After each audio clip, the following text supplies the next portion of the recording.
what you're looking for. It's me, the old me. It's a style.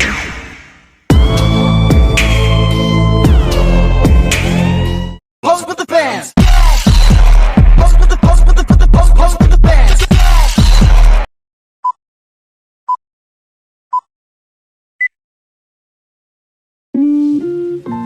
Halo, perkenalkan nama saya Janis Tinjan dengan NIM 23010520. Dan nama saya Kelvin John Trapinus Lawan dengan NIM 23010507. Saya akan membahas materi yang saya dapat tentang teologi sistematika, yaitu kematian Yesus dan kedatangan Kristus yang kedua kali.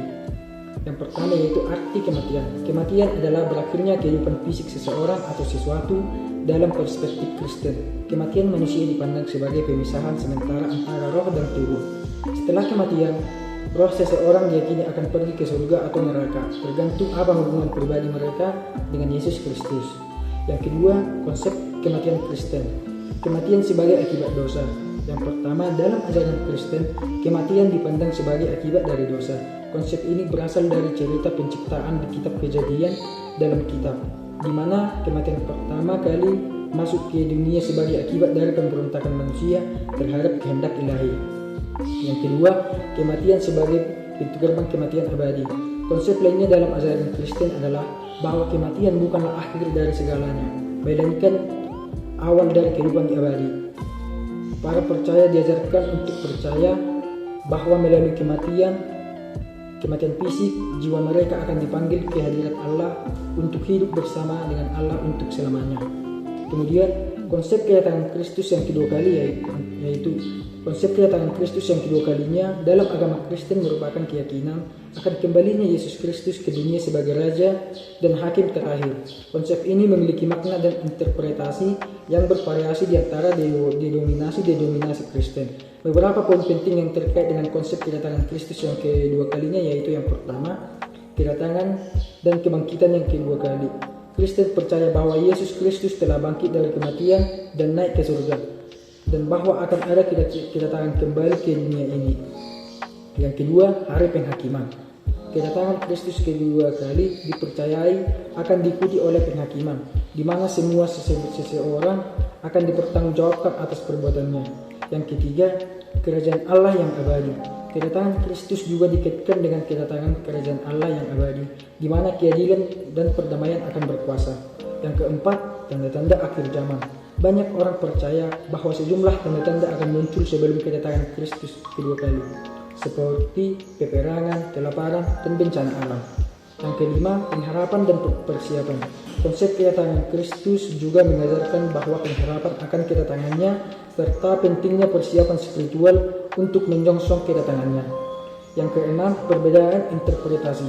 Meskipun ada keyakinan bersama tentang kedatangan Yesus Kristus yang kedua kali, terdapat perbedaan interpretasi antara denominasi Kristen mengenai detail-detail oleh waktu, tanda-tanda, dan akibat dari kedatangan Kristus yang kedua kalinya.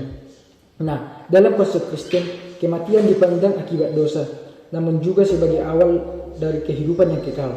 Pengharapan akan kebangkitan dan pentingnya persiapan rohani menjadi fokus utama dalam menyikapi kematian.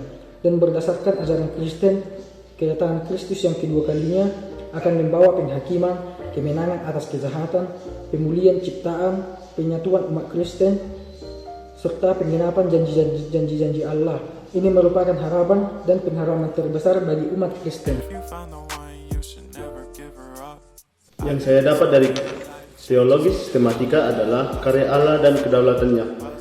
Karya Allah dan kedaulatannya adalah konsep yang mendasari keyakinan banyak agama monoteis. Dalam pemahaman tersebut, Allah dianggap sebagai pencipta semesta dan segala isinya. Kedaulatan Allah mencakup kontrol penuh atas segala hal, termasuk hadir hukum dan hukum alam. Konsep ini menjadi dasar moral dan etika bagi umat yang mempercayainya, mempengaruhi pandangan dan perilaku mereka dalam kehidupan sehari-hari.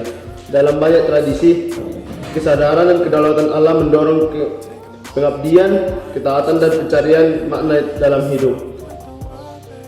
Tentang karya Allah mencakup keyakinan bahwa Allah adalah pencipta alam semesta dan segala isinya dalam banyak agama monoteisme termasuk Islam, Kristen, dan Yahudi. Allah dianggap sebagai entitas ilahi yang menciptakan segala sesuatu dari ketiadaan. Karya Allah mencakup segala hal yang ada di dalam semesta, mulai dari bintang-bintang di langit hingga makhluk bumi di bumi. Ini menekankan bahwa segala sesuatu yang ada adalah hasil dari kehendak dan kuasaan Allah. Karya Allah tidak hanya mencakup penciptaan fisik alam semesta, tetapi juga meliputi aspek-aspek abstrak seperti nilai moral, keadilan, dan kebijaksanaan yang termanifestasi dalam aturan dalam ajaran agama. Dalam pemahaman ini, karya Allah mencerminkan keagungan, kebijaksanaan, dan kekuasaannya. Pengakuannya terhadap karya Allah juga seringkali menginspirasi penghormatan, pengabdian, dan rasa takjub kepadanya dalam berbagai bentuk ibadah dan spiritualisme. Kedaulatan Allah. Tentang kedaulatan Allah mencakup keyakinan bahwa Allah memiliki kekuasaan mutlak atas segala hal dalam alam semesta. Dalam banyak agama monoteis, kedaulatan Allah dianggap sebagai hal prerogatif dan tidak terbatas yang mencakup kontrol dan atas takdir, keadilan, dan hukum alam. Kedaulatan Allah yang mencakup konsep bahwa segala sesuatu terjadi sesuai dengan kehendaknya dan bahwa tidak ada yang bertentangan dengan keputusan kebijaksanaannya. Dalam pandangan ini, manusia diharapkan untuk tunduk dan patuh kepada kehendak Allah serta mengakui bahwa segala sesuatu yang terjadi adalah bagian dari rencananya yang sempurna. Pemahaman akan kedaulatan Allah juga mempengaruhi pandangan terhadap keadilan dan penderitaan di dunia ini, dengan keyakinan bahwa Allah adalah sumber keadilan mutlak dan bahwa penderitaan bisa menjadi ujian atau hikmah yang tidak bisa dipahami oleh manusia secara sempurna. Dalam konteks ini, pengabdian, ketakwaan, dan kepatuhan kepada ajaran agama sering dipandang sebagai cara untuk mendekatkan diri kepada Allah dan meraih keberkahannya. Contoh-contoh dari karya Allah dan kedaulatannya. Karya Allah meliputi segala hal yang ada di alam semesta, termasuk bintang-bintang di planet, di langit maupun di galaksi, serta makhluk yang ada di bumi seperti manusia, hewan, tumbuhan, dan mikroorganisme.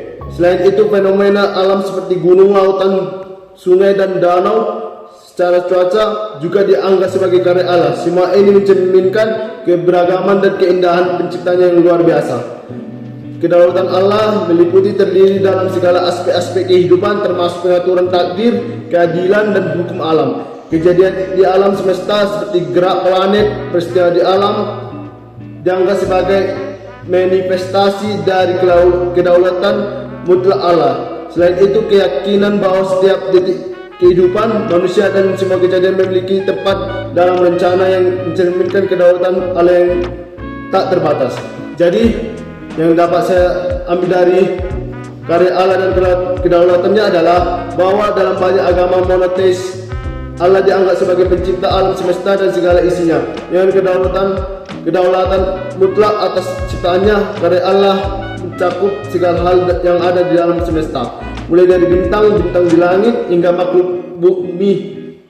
Sementara kedaulatannya mencakup kontrol penuh atas takdir, keadilan, dan hukum alam. Pemahamannya akan konsep ini mendorong pengabdian, ketaatan, dan pencarian makna dalam hidup, sambil mempengaruhi pandangan terhadap keadilan dan penderitaan di dunia ini.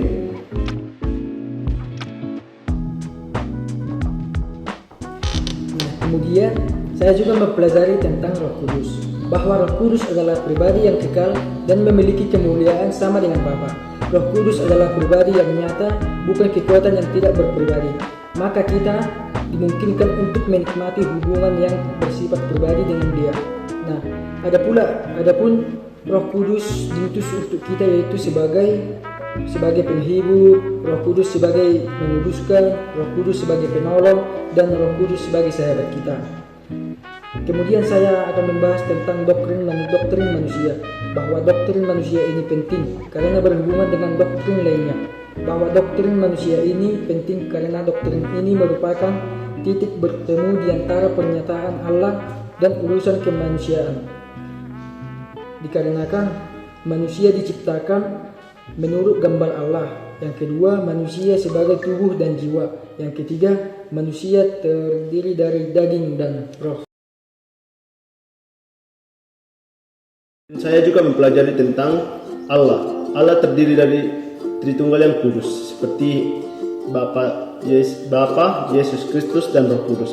Sifat-sifat Allah terdiri dari kemandirian Allah, kemahakuasaan Allah, yang dimana artinya Ia berkuasa atas segala ciptaannya, kemahakudusan Allah, kemahahadiran Allah, keberadaannya melampaui ruang dan waktu, kemahatauan Allah, kebaikan Allah, dan keadilan Allah.